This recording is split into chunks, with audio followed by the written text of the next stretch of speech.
The rebar groaned, bending in my grip. Its sharpened tip was buried deep in the thing's chest, but it just kept coming, pinning me against a cold concrete wall. Its jaw, unhinged and black with rot, snapped inches from my face. Two more were shuffling down the corridor, their groans echoing in the oppressive silence of the bunker. I had 3 rounds left in my pistol. 7 days into this 100-day mission, and I was already calculating my last seconds. The mission was to extract the prototype vaccine. The mission was a lie. And the vial of glowing blue liquid in my pack felt heavier than the world it was supposed to save. Welcome, fellow survivor. The world that was is gone.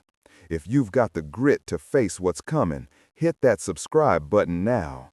You're gonna need allies in this wasteland. 100 days, that was the mission parameter.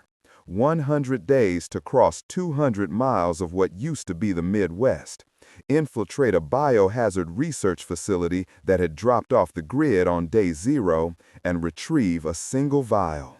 Project V0. The brass called it the last best hope for humanity. I called it a suicide run. My name is Kalen, or it was. Names don't mean much anymore. I was a ranger, 1st Battalion, before the fall, before the Viridian strain turned cities into tombs and people into monsters.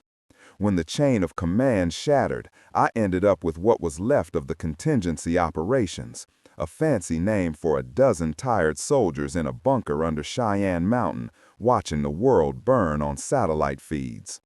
The briefing was short, delivered by a man I only knew as the director. His face was a permanent mask of exhaustion. He pointed to a satellite image of a sprawling complex in the middle of nowhere, surrounded by deep woods. Aegis Biological. Top secret. They were working on a universal counterpathogen when the strain hit. Their lead researcher, Dr. Aris Thorne, sent one final encrypted burst before the facility went dark. He claimed he'd stabilized a prototype, V0. He slid a data pad across the table. It showed a 3D model of a small cryo-sealed vial. It's not a cure in the traditional sense. Thorne called it a genetic reset, a way to reclaim the infected, theoretically. Your mission is to get in, retrieve the primary sample from Thorne's private lab in Sub-Level 3, and bring it back. Alone. We can't risk a team. Too much noise. He handed me a pack. Inside was a modified M4, a sidearm, minimal rations, a water purifier, a first aid kit, and a single dose of an antiviral suppressor. It wouldn't stop the infection, but it would buy me 24 hours if I was exposed.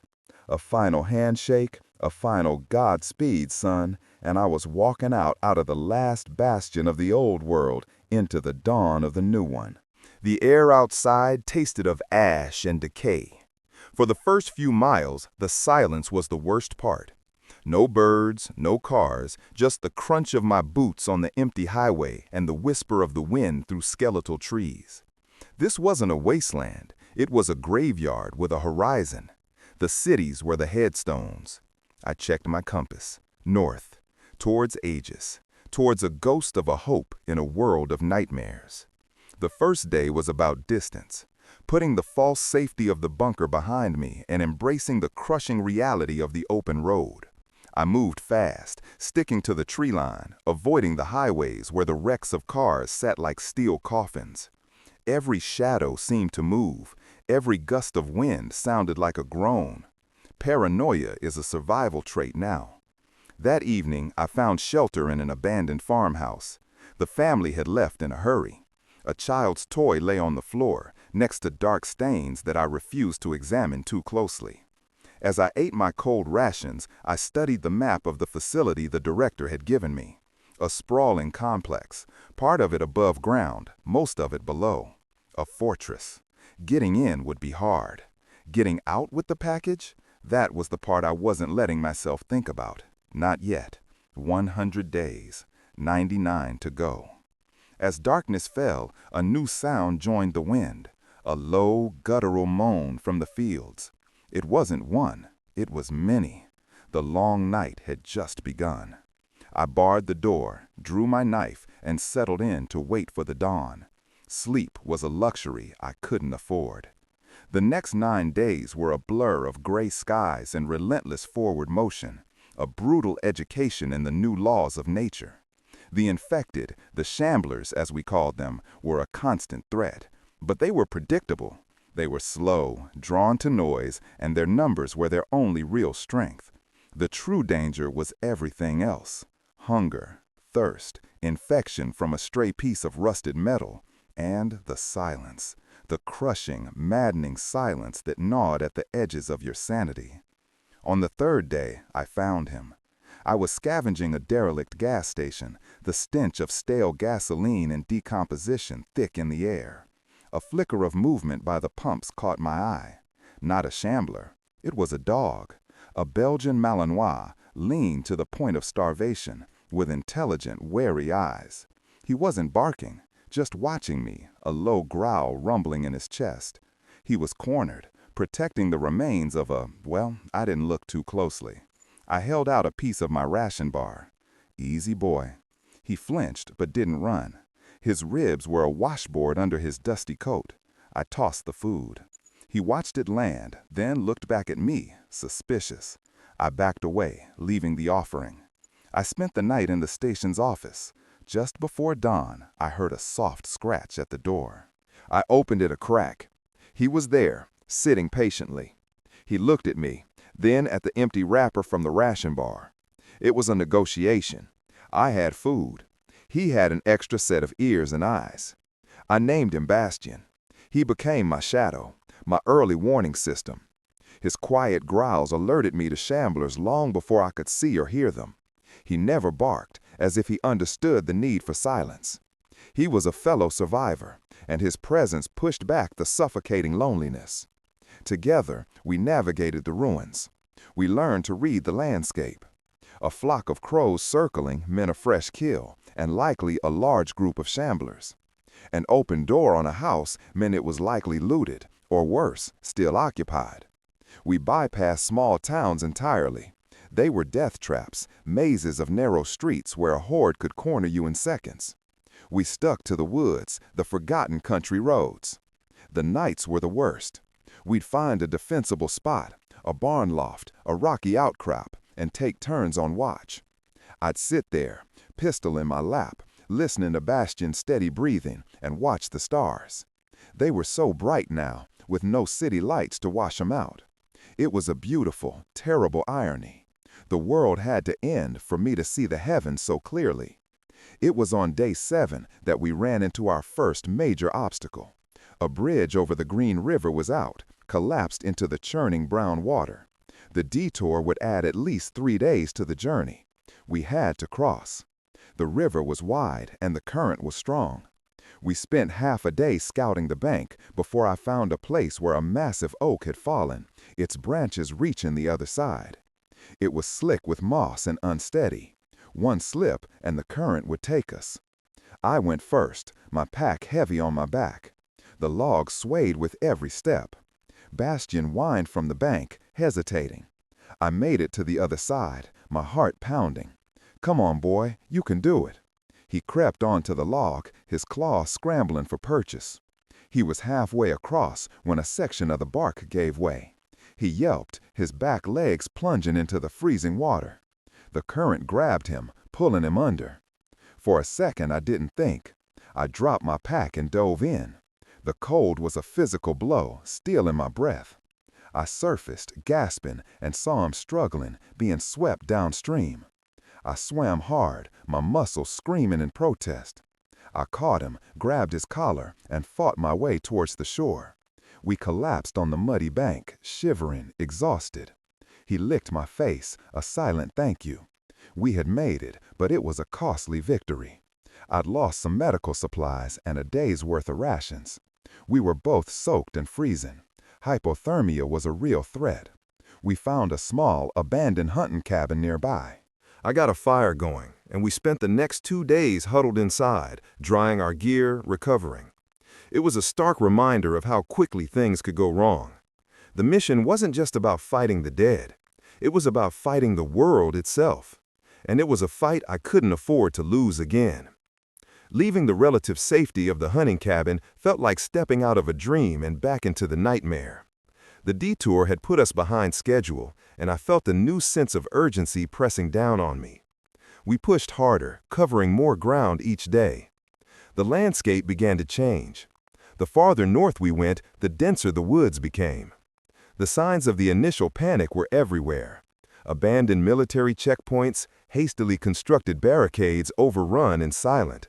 Convoys of civilian vehicles strafed and burned out on the highways. I started finding bodies with military gear, soldiers who hadn't made it. They weren't torn apart by Shamblers. They were killed by Durnfire. It was a chilling realization. The dead weren't the only monsters out here. The living were just as dangerous, if not more so. Bastion and I became even more cautious.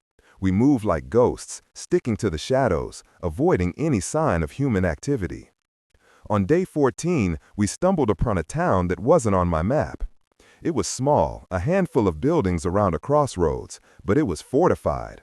Proper walls, watchtowers. I observed from a ridge for hours. People were moving around inside, armed. They seemed organized. I considered approaching them, but the director's words echoed in my head. Alone, we can't risk a team. These people had their own agenda, their own survival to worry about. They would see me as a threat, or worse, an opportunity. I marked the location on my map, and we gave it a wide berth, a 3-day trek through dense, swampy terrain to get around it. The swamp was a different kind of hell. The air was thick and humid, buzzing with insects. The ground was a treacherous soup of mud and stagnant water. And there were new infected here.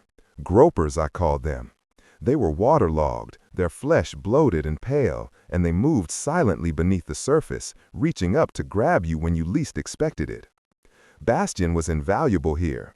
He could smell them, his body going rigid and a low growl issuing from his throat long before they were visible.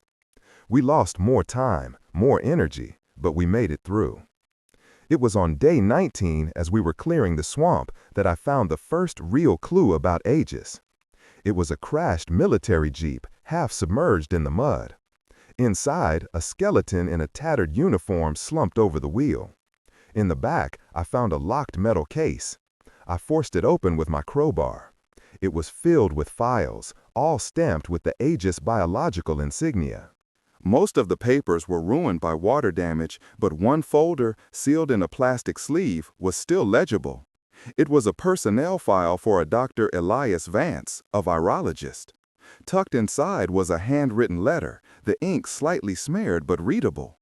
It wasn't a formal report. It was a desperate, panicked warning to his sister. Thorne is out of control, it read. He's bypassed all safety protocols. He calls V0 a miracle, a reset. But I've seen the data. It's not a cure. It rewrites. It doesn't just kill the Viridian strain. It replaces it with something else, something he thinks he can control. He's gone mad. I tried to blow the whistle, but they've locked down the facility. No one gets in or out. If you get this, stay away. Tell the authorities. Tell anyone who will listen. Aegis is not a beacon of hope. It's a tomb. The letter was dated 2 days before the national lockdown, before the world ended. My blood ran cold. The director hadn't told me everything. V0 wasn't just a simple prototype vaccine. It was something else, something dangerous enough to make a scientist risk everything to send out a warning. The mission parameters hadn't changed, but my perspective had. I wasn't just retrieving a package anymore. I was walking into the heart of the plague, into the home of a madman, to retrieve a weapon of unknown potential. The 200 miles to Aegis suddenly felt a lot longer and a lot darker. The letter from Dr. Vance changed the rhythm of my journey. A seed of doubt had been planted, and it was growing into a tree of dread. Every step towards Aegis felt heavier, more deliberate. I was no longer just a soldier on a mission. I was an investigator walking into a crime scene, and I didn't even know what the crime was yet. To make up for lost time from the detours, I had to cut through the outskirts of a major city. The director's briefing had a red circle around it, labeled simply, Black Zone, Avoid. But going around would cost a week I didn't have. I decided to risk it, skirting the edges, hoping to slip through the urban decay without attracting attention. The city was a different beast entirely. The silence of the countryside was replaced by an eerie symphony of groans that echoed between the towering skeletal buildings. The infected were more numerous here, packed into the streets in dense, slow-moving herds. But there were new types too, variants. One I named spitters, bloated, grotesque things that launched streams of corrosive bile. Another was the shrieker, a skeletal creature whose high-pitched scream could attract every shambler within a square mile. The city was a complex, three-dimensional maze. We moved through shattered office buildings, across rooftops, through darkened subway tunnels. It was a vertical hunt, where death could come from above or below. Bastion, who had been so at home in the woods, was on edge here. The constant, overlapping scents and sounds were overwhelming for him. He stuck close to my heels, a constant, warm presence in the cold, dead city. We spent our days hiding, observing the herd patterns, planning our route for the night. Nights were for movement. We'd slip through the alleys, a pair of shadows in a city of the dead. It was doing one of these nocturnal treks, on day 26, that we ran into other survivors. I was crossing a makeshift bridge between two rooftops when I heard voices. Not groans, human voices, arguing. I dropped flat, motioning for Bastion to do the same. Peeking over the ledge, I saw them below. 4 of them. They were gaunt, armed with scavenged weapons, and they had a young man cornered. He was pleading with them, telling them he had nothing. They weren't listening. Their leader, a big man with a cruel face, pistol-whipped the young man, sending him to the ground. "Check his pack," he grunted. My hand went to my rifle. The mission was everything. Engage, and you risk exposure, noise, attracting a horde. Do nothing and watch a man die for a can of beans. It was a choice I'd have to make again and again in this new world. I chose to do nothing. I was an observer, a ghost. My mission was too important. As I watched, they took the man's meager supplies and left him bleeding in the alley. It was a brutal, pragmatic decision that left a sour taste in my mouth. Was this what survival meant? Losing the very thing we were trying to save? We pressed on. The city was a relentless gauntlet. We had close calls. A floor collapsed beneath me, dropping me into a room swarming with shamblers. I barely managed to scramble out, Bastion snapping and snarling at the clawing hands, buying me precious seconds. We were cornered in a subway station by a shrieker, and I had to use my suppressor and a precious bullet to take it out before it could scream, its death rattle sickeningly quiet. By the time we emerged from the city's edge on day 30, we were both limping, exhausted, and low on supplies. But we were alive, and Aegis was closer. I looked back at the dead city, a jagged scar on the horizon. I had survived it, but a part of me felt like it had been carved out and left behind in those dark, haunted streets. The letter from Dr. Vance and the cruelty I'd witnessed had solidified a new, cold resolve in my heart. I would get the prototype, but I wouldn't be delivering it blind. I needed to know the truth of what Dr. Aris Thorne had created in his underground laboratory. I needed to understand what I was truly carrying. The fate of the world might depend on it. Clearing the city felt like waking from a fever dream. The relative peace of the deep woods that surrounded the Aegis facility was a welcome respite, but it was a deceptive calm. I knew I was entering the final stage of the approach. The security here would be different. This wasn't just a dead zone, it was the epicenter. According to the schematics, the facility was surrounded by a 10-mile perimeter fence, military grade. likely electrified, and certainly monitored. The closer we got, the more signs of this security we saw. Faded warning signs riddled with bullet holes.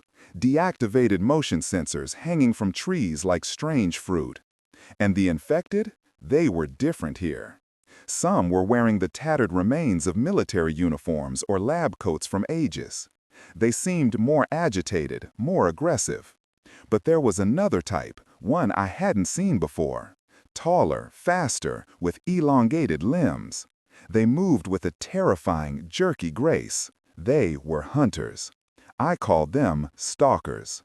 Bastion was the first to detect one. We were moving through a dense patch of forest about 5 miles from the main facility when he froze, a low, continuous growl vibrating in his chest. He wasn't looking at the ground. He was looking up. I followed his gaze. Perched on a thick branch high above us was a stalker. It was watching us, its head cocked at an unnatural angle. It was intelligent. It was observing.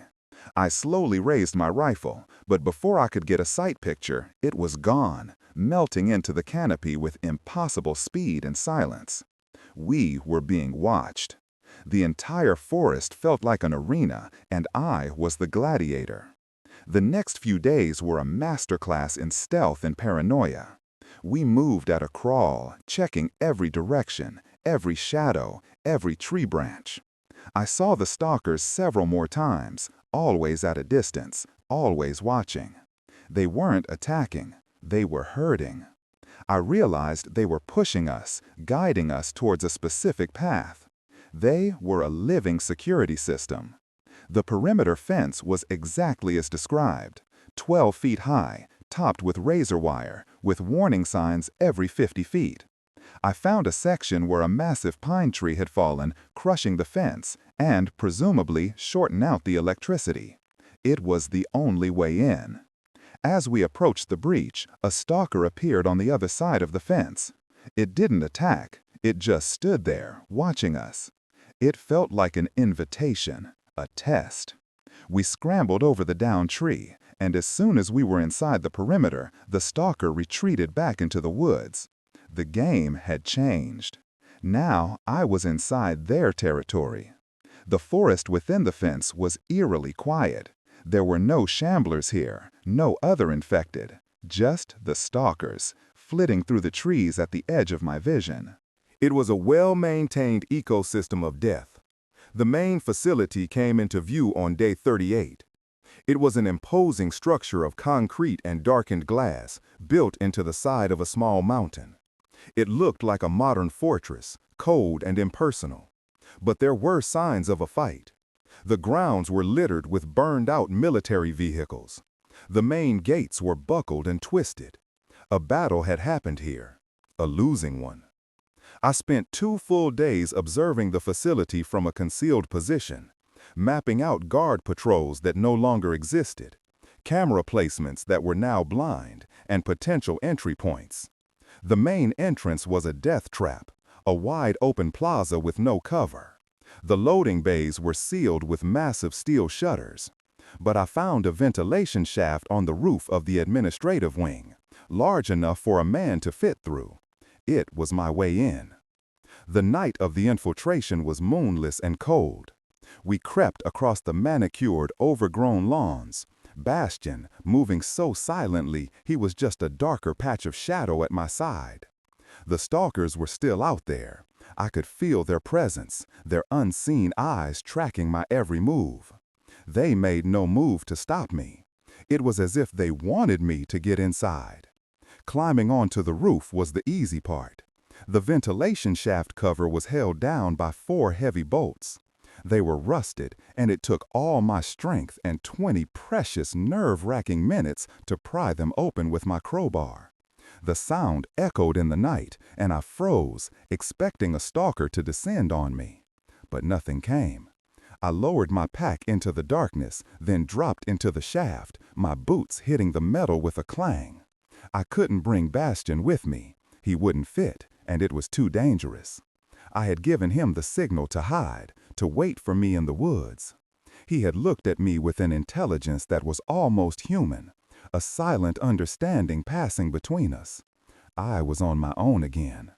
The shaft was pitch black and smelled of dust and decay. I switched on my headlamp. The beam cut through the darkness, revealing a tight, vertical drop. I attached my rope, clipped in, and began my descent into the heart of Aegis Biological. The mission had truly begun. The ventilation shaft opened into the ceiling of a large, cavernous laboratory. My rope ran out a good 20 feet from the floor. I hung there for a moment, my headlamp beam dancing across the room, illuminating scenes of frozen chaos. Lab tables were overturned, glassware shattered, paper scattered everywhere. Dark stains painted the walls and floor. Whatever happened here, it was fast and violent. I rappelled the rest of the way down, landing silently on the tiled floor. The air was stale, recycled, and carried a faint antiseptic scent layered over the smell of old blood. I was in. I unclipped from the rope, drew my pistol, and began to move. According to the schematics, I was in the main research wing, 2 floors above Dr. Thorne's private lab. My objective was sub-level 3. The first few hours were spent in a state of heightened tension, clearing the immediate area. The labs were a mess, a testament to the panic of the final hours. I found no bodies, which was more disturbing than if I had. Where had everyone gone? I found a security station, its monitors dark. I tried to boot up the system, but the power grid was unstable, running on some kind of emergency backup. I managed to get a partial directory online. Most systems were locked down, but I accessed the internal camera feeds for this level. Every screen showed the same thing: empty corridors, silent labs, flickering emergency lights. The facility was a ghost ship. My journey downwards began. I moved through the silent halls, my footsteps echoing unnervingly. The emergency lighting cast long, distorted shadows that seemed to dance at the edge of my vision. Every corner, every doorway was a potential ambush. I used the ventilation ducts to bypass locked doors and security checkpoints, a slow and claustrophobic process. The silence was absolute. No groans, no shuffling feet, nothing. It felt wrong. This was supposed to be the source of the plague. It should have been crawling with infected. The emptiness was a mystery in itself. On day 45, I found Dr. Thorne's office. It was on the first sublevel, a large, well-appointed room with a panoramic window that now looked out into the darkness of an underground chasm. The office was pristine, untouched by the chaos that had consumed the rest of the facility. It was as if the owner had simply stood up and walked away. On his desk was a data pad. It was password protected, but a sticky note next to it had a sequence of numbers. A birthday? An anniversary? It was worth a shot. I keyed it in. The data pad unlocked. It contained Thorne's personal logs. I spent the next several hours reading them, my dread growing with every entry. The logs started out clinical, professional. He documented the creation of the Viridian strain, calling it Prometheus, a tool for directed evolution. He believed humanity was weak, flawed, destined for extinction. He saw himself as its savior, the man who would force it to evolve. Then the tone began to shift. He became more messianic, more unstable. He wrote about V0 not as a cure, but as the second stage of his plan. Prometheus was the fire, he wrote. V0 is the enlightenment. It doesn't cure them, it perfects them. It removes the rage, the hunger, and unlocks a new, collective consciousness. A hive mind. My mind. My stomach turned. Vance was right. This wasn't a vaccine. It was a control mechanism, a way for Thorne to command the infected. But where was he, and where were all the infected? The final log entry was chilling. It was dated the day the facility went dark. The test was a success. The subjects in the lower containment pens have accepted the V0 aerosol. Their aggression has subsided. They are waiting for me. I have moved the primary sample to the central control chamber in sub-level 4. A slight change of plan. The world is not yet ready for enlightenment. First, it must be cleansed. The stalkers have been released into the perimeter. They will protect our sanctuary. As for me, I am about to undergo my own ascension. I will join my children. I will become the nexus of the new world. He was going to infect himself. He had moved the sample. The director's intel was wrong. Sublevel 3 wasn't the goal. It was sublevel 4, the control chamber. I looked at the schematics again. Sublevel 4 was marked as restricted, central bioreactor core. It was the heart of the facility, and I had to go there. As if on cue, a low hum started to fill the room. The lights flickered, and the main screen on Thorne's desk lit up. It was a camera feed. It showed a massive, cavernous chamber filled with strange, pulsating organic matter. In the center of the chamber, suspended by thick cables, was a glass containment pod. Inside the pod was a man. Wires and tubes connected him to the pulsating mass around him. His eyes were open, and they were glowing with a faint blue light. It was Thorne, and he was looking directly at the camera, at me. A synthesized voice echoed from the speakers, cold and calm. "Welcome, visitor. I have been expecting you. You are just in time for the dawn." The voice of Aris Thorne, synthesized and devoid of emotion, filled the silent office. It wasn't a live broadcast. It was a recording, triggered by my accessing his datapad. A pre-planned welcome. If you are seeing this, then you are a person of considerable resourcefulness. A survivor. The kind of genetic stock that is so vital for the next stage of our evolution. You have come seeking V0, believing it to be a cure. A pathetic, sentimental notion. It is so much more. It is the key to unity, to purpose. The end of individuality, of suffering, of war. A perfect, silent world, all connected to a single guiding consciousness. Me. The screen flickered, showing images from the containment pens in the lower levels. The infected weren't raging. They were standing still, organized in neat rows, their heads tilted as if listening to a sound I couldn't hear. They were an army in waiting. "I have left the path open for you," the voice continued. "The prototype you seek is no longer in my old lab. It is with me, here in the cradle. Come down to the control chamber. See for yourself the glory of what is to come. The choice is yours. Join my ascension or be erased like the flawed world you came from." The message ended. The screen went dark. It was a trap, obviously. He wanted me to come down there. But why? Why invite the fox into the henhouse? Maybe he was arrogant. Or maybe he needed something from me. Something a living, breathing human could provide. I had to proceed, but now with the full knowledge that I was walking into the lair of a self-proclaimed god. The schematics showed 2 routes to sublevel 4. A primary elevator, which was almost certainly disabled or guarded, and a series of maintenance tunnels. The choice was easy. The maintenance tunnels were tight, dark, and filled with a labyrinth of pipes and conduits. The air grew warmer, more humid, the deeper I went. A strange, organic smell, like a damp cellar and ozone, began to permeate everything. This was the facility's circulatory system, and I was a virus moving through it. It was in these tunnels that I encountered the facility's other residents. They weren't infected in the traditional sense. They were Aegis security personnel, their bodies grotesquely fused with the facility's technology.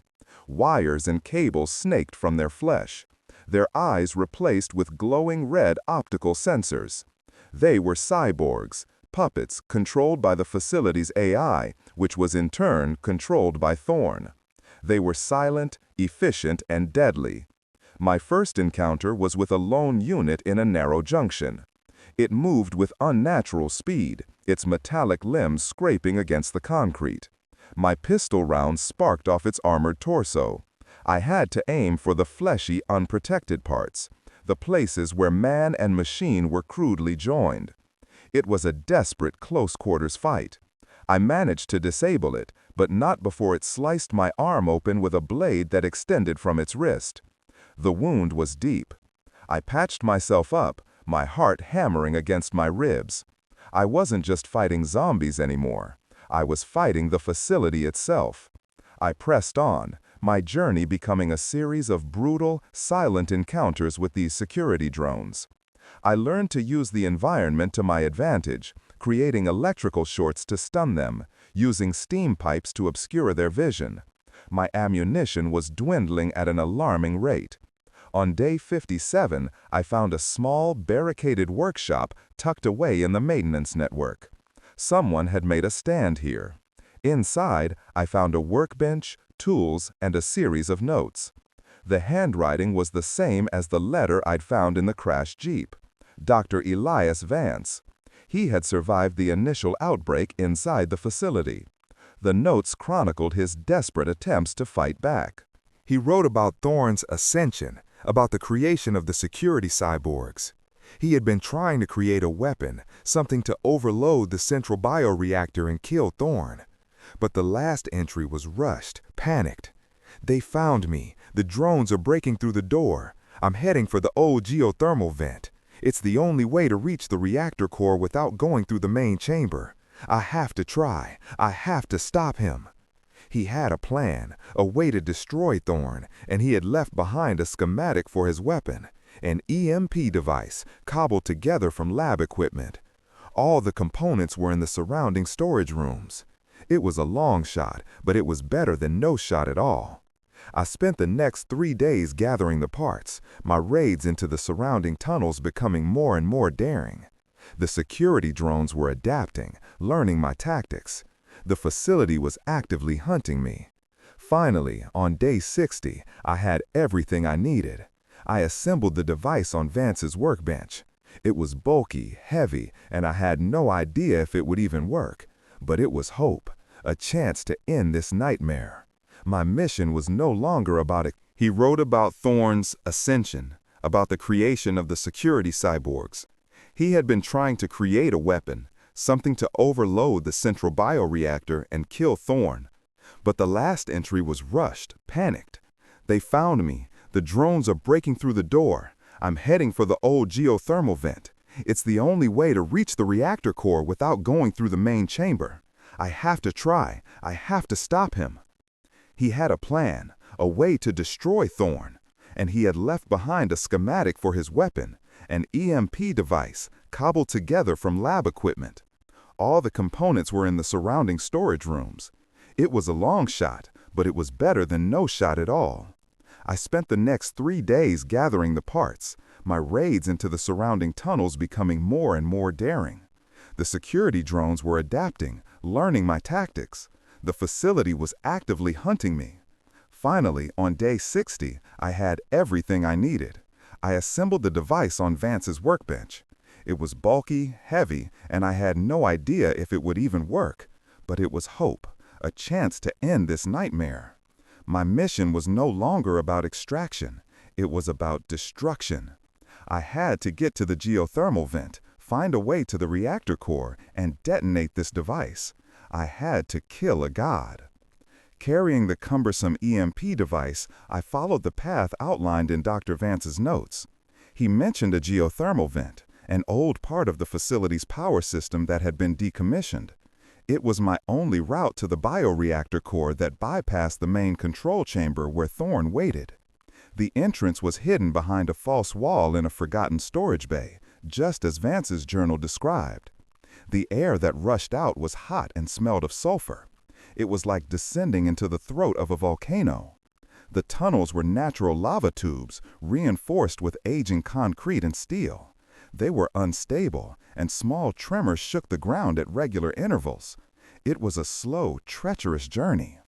On day 63, I stumbled out of a narrow tube into a large open cavern. And I wasn't alone. A small fire flickered in the center of the cave, illuminating a handful of figures. They were armed, their faces grim in the firelight. Before I could retreat, a voice cut through the darkness. Don't move. They had me. There were 5 of them, all wearing the tattered remains of Aegis security uniforms. Their leader was a woman with short-cropped gray hair and a scar that ran down the side of her face. She held a rifle with the ease of a professional. "Who are you?" she demanded, her voice hard as flint. I slowly lowered the EMP device. "My name is Kaylin. I was sent to retrieve the V0 prototype." Her laugh was harsh and humorless. "V0? You're a little late for that, soldier. There's nothing left to retrieve, only something to destroy." She introduced herself as Maria, former head of security for Aegis. She and her small team were the last remnants of the staff who had resisted Thorne. They had been fighting a guerrilla war in these tunnels for months, sabotaging what they could, trying to stay alive. They had seen me on the security cameras, watched me fight my way down. They thought I was one of Thorne's creations at first. "Vance made it to us," Maria explained, her expression softening slightly at the mention of his name. "He told us about his plan, the EMP. He was with us when a drone patrol found our last hideout. He didn't make it. He died trying to give us time to escape. So Vance was gone, but his plan lived on." I showed them the device I had built. Maria examined it, her eyes lighting up with a flicker of hope. "It's just like his design," she breathed. "It might actually work." An alliance was formed, a fragile, desperate one. They had the knowledge of the facility's layout and its weaknesses. I had the weapon. Together, we had— "You're a little late for that, soldier. There's nothing left to retrieve, only something to destroy." She introduced herself as Maria, former head of security for Aegis. She and her small team were the last remnants of the staff who had resisted Thorne. They had been fighting a guerrilla war in these tunnels for months, sabotaging what they could, trying to stay alive. They had seen me on the security cameras, watched me fight my way down. They thought I was one of Thorne's creations at first. "Vance made it to us," Maria explained, her expression softening slightly at the mention of his name. "He told us about his plan, the EMP. He was with us when a drone patrol found our last hideout. He didn't make it. He died trying to give us time to escape." So Vance was gone, but his plan lived on. I showed them the device I had built. Maria examined it, her eyes lighting up with a flicker of hope. "It's just like his design," she breathed. "It might actually work." An alliance was formed, a fragile, desperate one. They had the knowledge of the facility's layout and its weaknesses. I had the weapon. Together, we had a chance. We spent the next week planning. Maria and her team knew the patrol patterns of the drones, the structural weak points of the lower levels.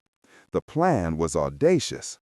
2 of her team would create a diversion, drawing the bulk of the drones towards the upper levels.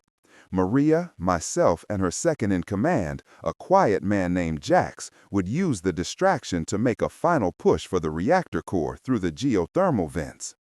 The EMP had to be planted directly on the central conduit of the bioreactor. It had a timed charge. We would have 5 minutes to get out before it blew, hopefully causing a chain reaction that would fry Thorne and the entire hive mind. The moral dilemma that had been haunting me was now staring me in the face. My mission from the director was to extract V0. My new mission, the one that felt right, was to destroy it and everything it represented. But what if the director was right? What if this truly was humanity's last hope, and I was about to snuff it out based on the words of a dead scientist and a handful of desperate survivors? Maria saw the conflict in my eyes. "I know what you're thinking," she said one night as we sat by the fire. "You're wondering if you're about to destroy a miracle. I was there when Thorne did his final experiment. I saw what V0 does. It doesn't save people. It hollows them out, turns them into puppets. Thorne's perfect world is a silent one, with no free will, no love, no art, just obedience. That's not survival. That's a different kind of extinction." Her words solidified my resolve. The director, sitting safely in his bunker, didn't know the truth. I was the one on the ground. The decision was mine. On day 70, we were ready. We said our goodbyes to the two who were creating the diversion. We all knew it was a one-way trip for them. They shook our hands, their faces set with grim determination. "Make it count," one of them said. As the explosions from their diversion began to rock the upper levels, Maria, Jax, and I slipped into the final, deepest geothermal tunnel. It was time to go kill a god. The final descent was hell. The geothermal vents led us into the bowels of the facility's engineering section. The heat was oppressive, the air thick with the smell of ozone and burning electronics. The diversion was working, the corridors were eerily empty. But Thorne wasn't stupid. He knew something was wrong. The facility began to fight back. Automatic turrets, long dormant, activated and opened fire. Doors slammed shut, trying to block our path. Jax, a genius with electronics, managed to bypass the sealed doors, but each one cost us precious time. We finally reached the entrance to the reactor core's maintenance catwalks. It was a massive, cylindrical chamber, plunging into darkness below and rising into a haze of steam above. In the center was the bioreactor itself, a colossal, pulsating sphere of organic matter and technology, crisscrossed with conduits. It was alive. And suspended in its heart, visible through a translucent membrane, was Thorne. His body was no longer entirely human, fused with the cables and biomass around him. His glowing blue eyes were open, and I felt his consciousness pressing down on us, a palpable wave of cold fury. "Insects." His synthesized voice boomed through the chamber, not from speakers, but seemingly from the air itself. "You cannot stop the dawn." The infected appeared. Not Shamblers, but the advanced forms, the stalkers, pouring from vents and passages we hadn't seen. They moved with silent, deadly grace, crawling along the walls and ceiling. And with them came Thorne's elite guard, heavily armored security drones, their weapons spinning up. The siege began. It was a running battle across the narrow catwalks, hundreds of feet above the chasm floor. Jax laid down suppressing fire while I protected Maria, who was guiding us towards the primary energy conduit. The EMP device felt like it weighed a ton. A stalker leaped from the darkness, tackling Jax. They went down in a flurry of limbs and screeching metal. He managed to push it off the catwalk, but not before its claws tore across his chest. He was bleeding heavily. "Go," he yelled, firing his rifle at the advancing drones. "I'll hold them here." There was no time to argue. Maria and I pressed on, the sound of Jax's last stand echoing behind us. We reached the conduit, a thick, throbbing artery on the side of the bioreactor. "This is it," Maria yelled over the chaos. "It has to be planted right on that junction box." I swung the EMP device into place, my hands fumbling with the magnetic clamps. A drone rounded the corner, its cannon aimed at my head. Maria shoved me out of the way, taking the full force of the energy blast herself. She was thrown against the railing, her body smoking. "The timer! Kaylin, set the timer!" she gasped, her voice already weak. I scrambled back to the EMP, my hands covered in her blood. I armed the device. A digital display lit up. 5 minutes. "Get out of here," Maria whispered, pushing a small device into my hand. It was a remote detonator for charges they had planted at the main entrance. "Seal the tomb." I pulled her to her feet, trying to drag her with me, but she shook her head, her legs giving out. "My fight is over. Yours isn't. Get the story out. Let the world know what happened here. Now go." The drones were closing in. I had to leave her. It was the hardest thing I've ever done.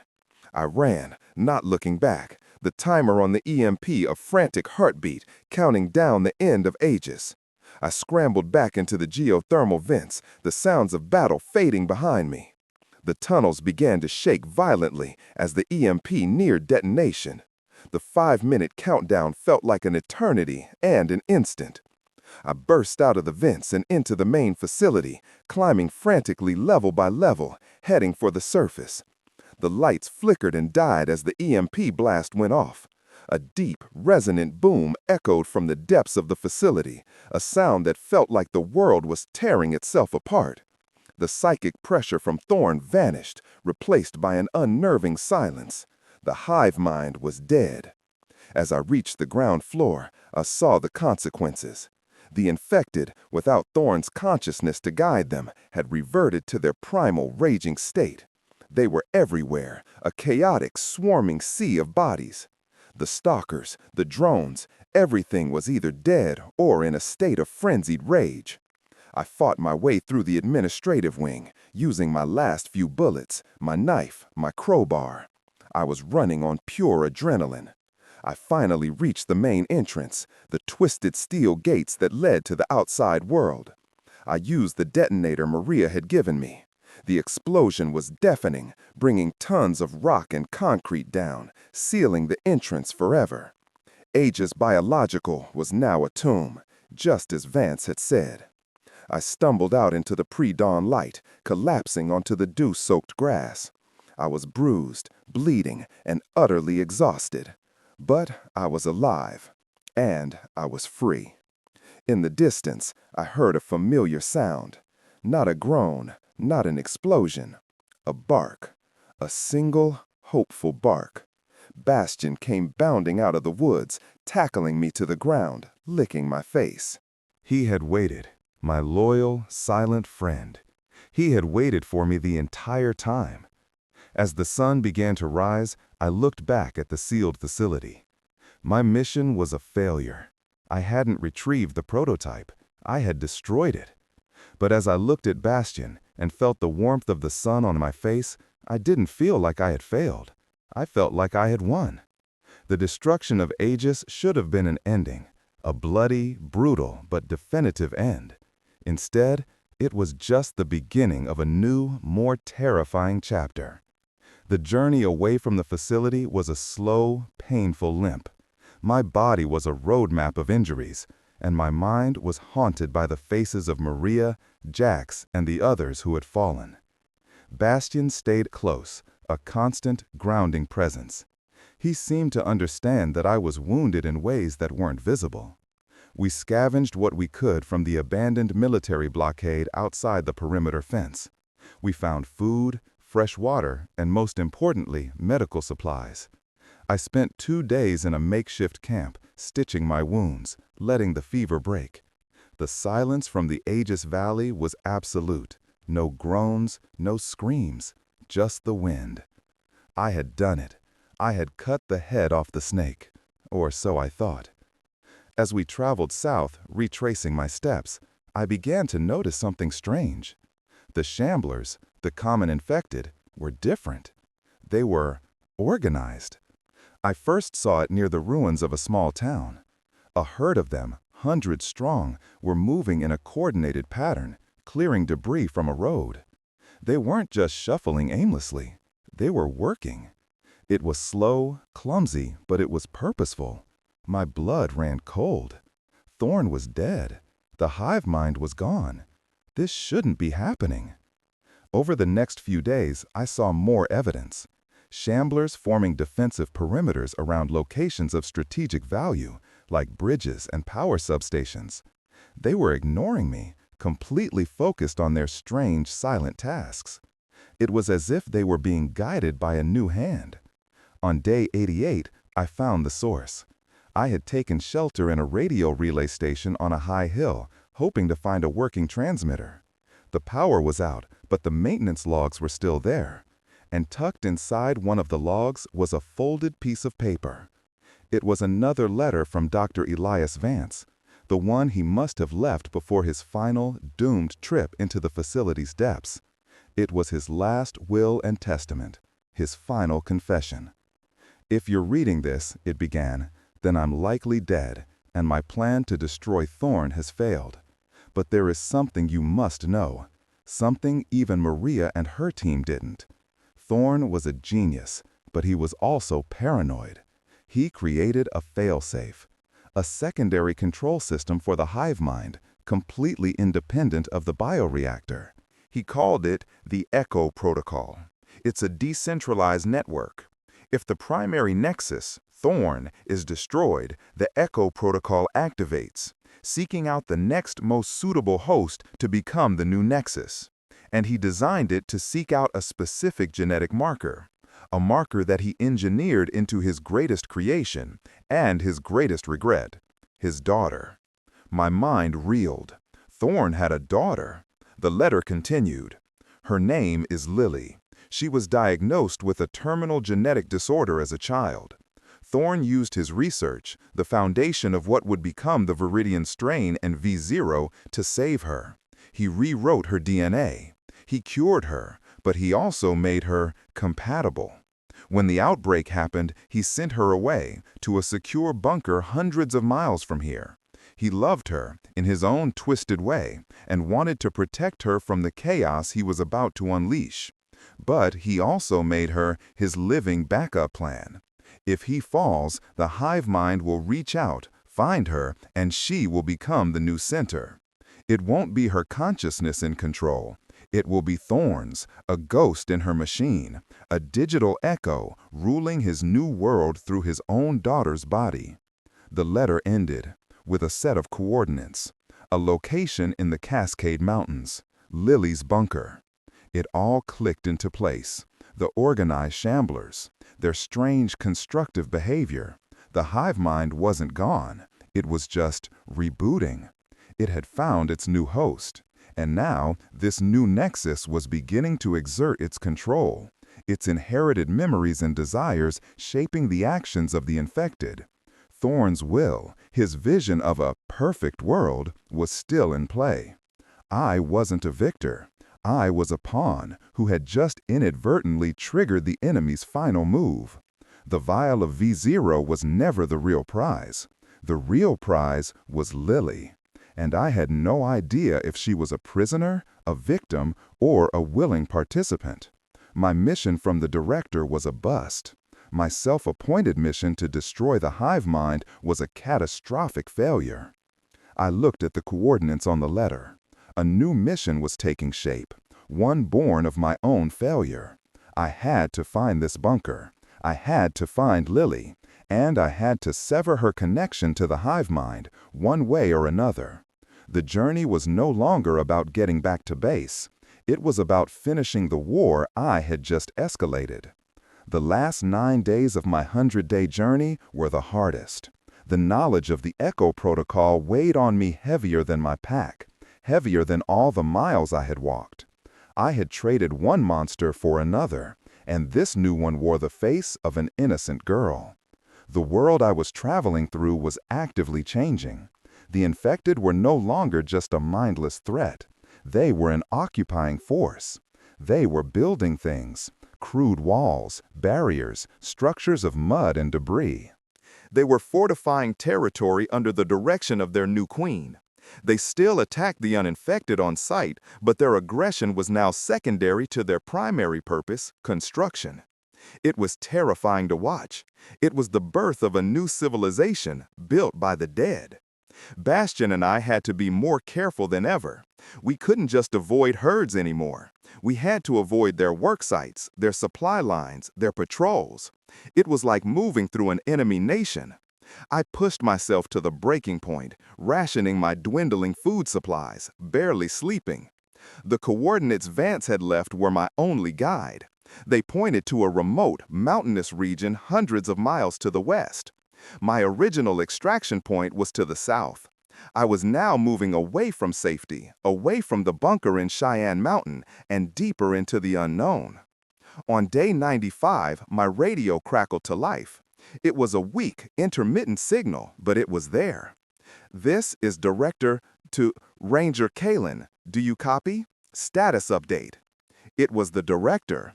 I grabbed the handset, my hand shaking. "Director, this is Kalen. I copy, barely." The relief in his voice was palpable, even through the static. "Kalen, your tracker went dead 80 days ago. We thought you were... Son, what is your status? Did you retrieve the package?" I hesitated, the truth a bitter pill to swallow. "Negative, Director. The package, V0, has been neutralized. The primary target, Aris Thorne, is eliminated. But the situation has changed.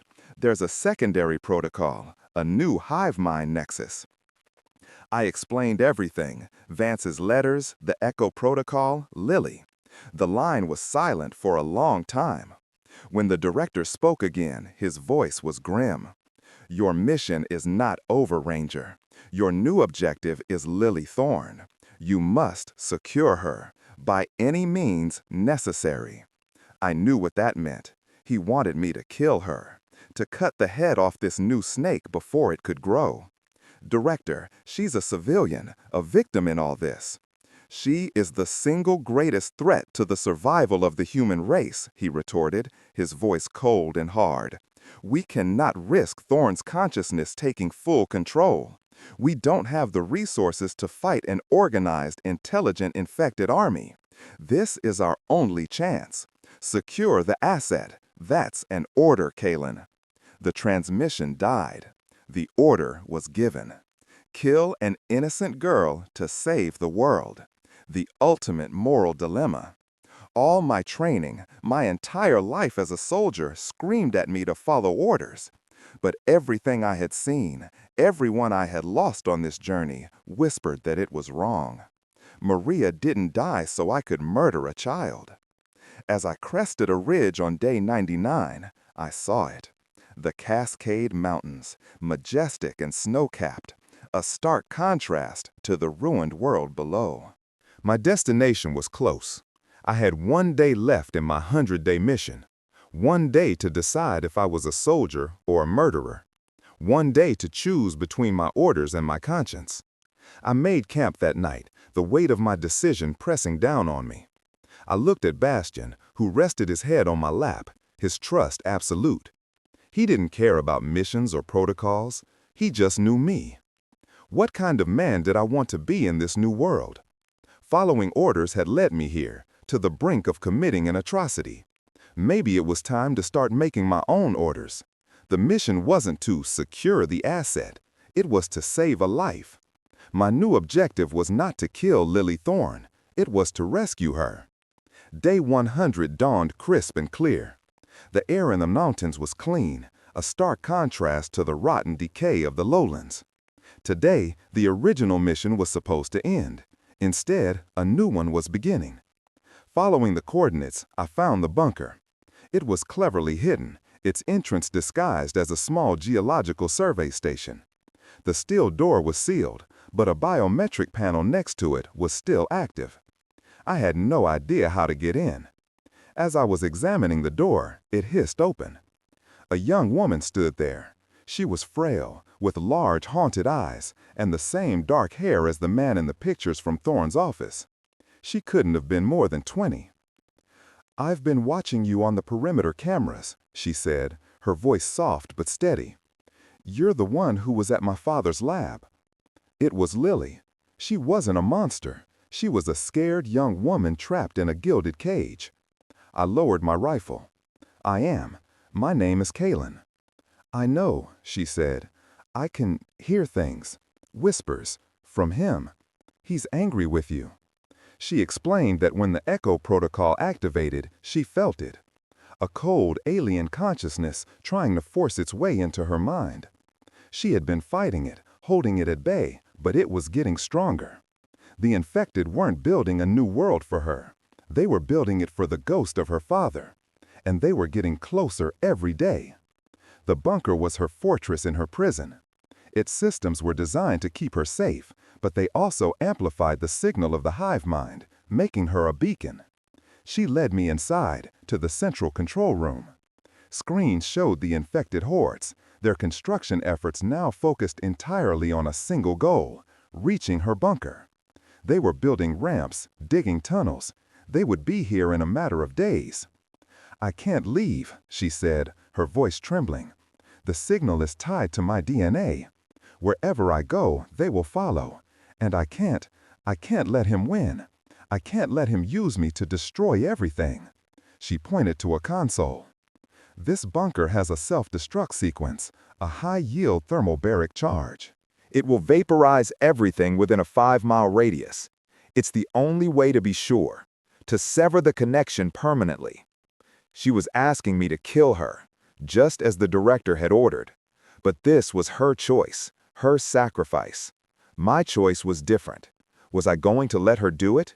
Was this the only way? I looked at the screens, at the advancing army of the dead. I looked at this young woman, willing to die to stop her father's evil. And I thought about Maria and Vance and their fight for a world where people could make their own choices. The director's order was to eliminate the threat. But maybe the threat wasn't Lily. Maybe the threat was the hive mind itself. What if we could sever the connection without killing the host? Vance's notes on the EMP, Thorne's logs on V0. The science was beyond me, but the principle was there. The connection was technological, biological. It could be broken. "There's another way," I said, my voice filled with a certainty I didn't truly feel. "A way you live." Her eyes widened with a flicker of hope. "How?" "I don't know yet," I admitted, "but my mission was to extract a prototype from your father. That mission failed. My new mission is to extract you." It was a desperate gamble, a long shot based on a sliver of hope. But it was a choice, my choice, to save one life, even if it meant defying the last orders of a dying world. The 100 days were over. I had failed to retrieve the vaccine. I had failed to stop the hive mind. I had defied a direct order from my commanding officer. By every metric of the old world, I was a failure. But here, at the end of everything, with a loyal dog at my side and a young woman's life in my hands, a new mission stretching out before me, I felt a sense of purpose I hadn't felt since the world fell. We had to get out of that bunker, find a way to fight the ghost in her head, and stay ahead of the army that was coming for her. The journey wasn't over. It had just begun. We left the bunker at dusk, with the roar of the approaching horde a faint rumble in the distance. The self-destruct was aborted. We took only what we could carry: data drives with all of Aris Thorne's and Elias Vance's research, a map to another hidden research outpost Vance had mentioned in his notes, and a sliver of impossible hope. My 100-day mission was over, but my war had just started. The objective was no longer a vial of liquid. It was the soul of this young woman, and with it, the future of humanity. I had the means to potentially create a true cure from Thorne's notes, but I also had the new nexus of the hive mind walking beside me, the ultimate weapon and the ultimate weakness. I looked at Lily, her face determined in the fading light, and at Bastion, trotting faithfully ahead of us, scouting the path. We were 3 survivors against a world of monsters, led by the ghost of a madman. The odds were impossible. The chances of success were near zero. But for the first time in a long time, we weren't just running from the end of the world. We were fighting for the beginning of a new one. I made my choice in that bunker, a choice that defied my orders and my training. I chose to save her, to risk everything on the belief that one life is worth more than any mission. Now I have to ask you, standing in that bunker, with the horde approaching and the self-destruct button waiting, what would you have done? Would you have followed orders and sacrificed one to save many? Or would you have taken the gamble I did? Let me know in the comments below. And if you want to see what happens next in this fight, if you want to be there for the start of our new mission, make sure you're subscribed and have joined our community of survivors. You're going to want to see this.